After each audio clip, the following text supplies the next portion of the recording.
Kindly click like and subscribe to our YouTube channel and press the notification button for more. Thank you. EKIO Ọ̀túnba Oyèníyì ló ń sọjọ́ ìgbé olóríire ẹ jẹ́ àjọkí. EKIO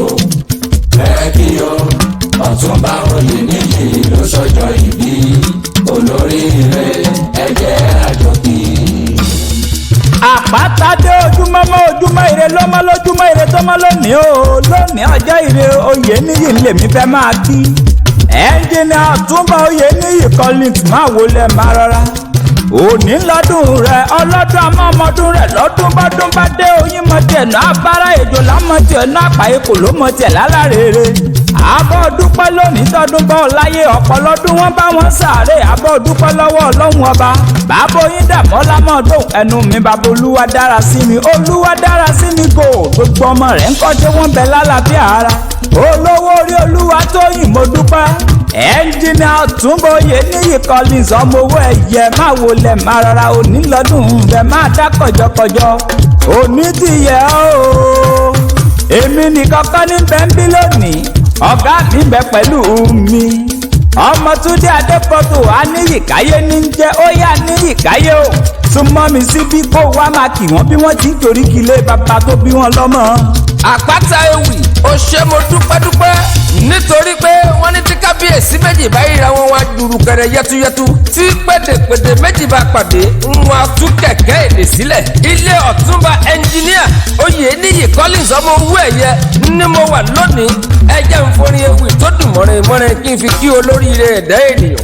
Oyèníyì o Collins o òkú ọjọ́ bí torí pé tọ́jọ́ bí ẹni bá ti bá ní láyé ijó ló yẹ kọ́mọ lọ́jọ́ bí ó jó ẹ̀rín ló yẹ kọ́mọ lọ́jọ́ bí ó rí ọpẹ́ ló yẹ kó dúpẹ́ lọ́wọ́ Ọlọ́run Elédùmarè tó dá ìṣẹ̀mí ẹ̀ sí. Oyèníyì mo bá ẹ dúpẹ́ lọ́wọ́ sáàtì lókè. Bàbá oyin dàmọ́lá mo kí ẹ kú oríire ọkọ Olúwatóyìn mo dúpẹ́ o kú oríire happy birthday to you. Ìgbà ọdún kan ní lágbára Ọlọ́run Elédùmarè. Oríkì ilé bàbá rẹ lélẹ́yìí èyí lọ́mọ ayún gèlè yàtàdé ọmọ òkúta ẹ̀kọ́lé làjẹlà ògèlè kọ̀ọ̀kún lulẹ̀rí ṣebí lọ́mọ alápá ìṣẹ́pá inú ibi bàbá rán. Oyèníyì kú oríire aṣọdúnmọ́dún ní ṣàwó aṣọdúnmọ́dún àṣòròmọ́rò ní ṣọwọ́ àṣòròmọ́rò oníròǹgbé sọnù bí òṣòbí ọmọ. Collins Oyèníyì ọmọ owó ẹ̀yẹ o àní gbogbo ibi tó ti gún mọ́tò dé o ní fẹsẹ̀ rìn bẹ̀ mọ́ láéláé lọ́lá Ọlọ́run Elédùmarè. Ó ti ń rí jẹ àìríjẹ ò ní wọlé tó ẹ̀ ó ti ń rí mu àìrímu ò ní wọlé wá ìwọ kàn bá ń ṣàmì kó o gbẹ́tọ̀ ẹ̀mí ò ní wówó tì láyé nítorí wọ́n ní dàda kankan kì í wówó tì. Àpáta súnmọ́ mi bá ń gbàdúrà fọmọ lọ́jọ́ bí òní kí gbogbo ẹ̀ kó mú yẹ̀sì lọ́bẹ̀ bá a ṣe kọ̀wé ẹ̀.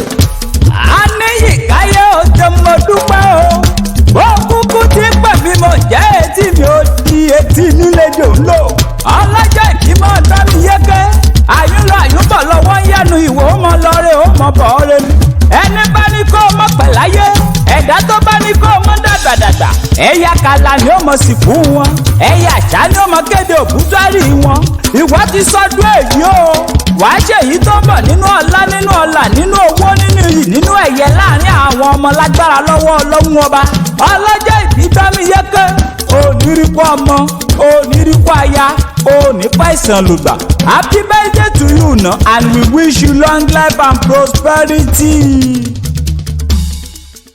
Kindly click like and subscribe to our YouTube channel and press the notification button for more. Thank you.